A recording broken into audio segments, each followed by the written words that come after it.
Welcome to Rabbi's Reflections for Thursday, March 27th, 2025. Shalom. This is from Psalms 26, verses 6 and 7, part 11. Psalm 26, verse 6. I will wash my hands in innocence, so I can walk around your altar, Adonai. Verse 7. Hearing the voice of thanksgiving, while proclaiming all your wonders. Verse 7 adds to verse 6, so I can't just treat it as a standalone. Ma nishma. In modern Hebrew, that's idiomatically how we say, what's happening? Literally, it means, what will we hear? According to verse 7, we will hear the voice of thanksgiving. And there's something else we will hear. We'll hear our own voices proclaiming all the wonders of God. Here's a rabbi trail. My generation, parentheses, I graduated high school in 1970, close paren, became known for seeking reality, parentheses, and never finding it, close paren. Somewhat relatedly, you may have heard me say in the past, for every physical reality, there's a greater spiritual reality. Don't take my word for it. Here's a scriptural proof text, Ephesians 6:12. For our struggle is not against flesh and blood, but against the rulers, against the powers, against the worldly forces of this darkness, and against the spiritual forces of wickedness in the heavenly places. While that's true, there's more truth. Another layer of truth. For almost every spiritual reality, there's an even greater spiritual reality until we find our ultimate reality in Yeshua, who is the greatest of all. Hebrews 1, verse 3, part A.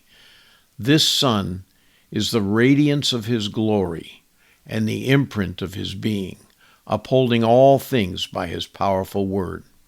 And Colossians 1:15a, he is the image of the invisible God. Then in 16d, all was created through him and for him. Now verse 17 and 18, he exists before everything, and in him all holds together. He is the head of the body, his community. He is the beginning, the firstborn from the dead, so that he might come to have first place in all things. Then in verse 20b, making peace through the blood of his cross, whether things on earth or things in heaven. And the rabbi trail.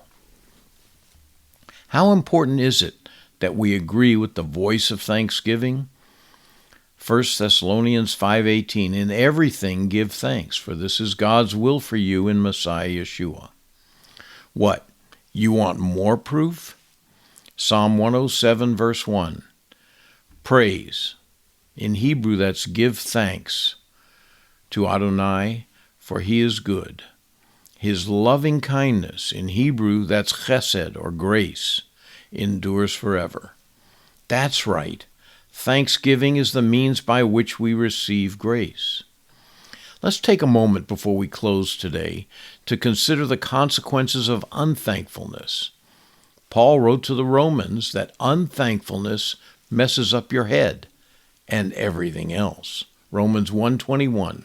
For even though they, the people who know God but refuse to walk in his righteousness, knew God, they did not glorify him as God or give him thanks. Instead, their thinking became futile, and their senseless hearts were made dark. Claiming to be wise, they became fools.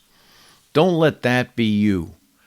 Hear the voices of thanksgiving and join in with them in a concert of praise to God. Then tell your own story of how he wonderfully gave himself to bring you into his family. Shalom, shalom.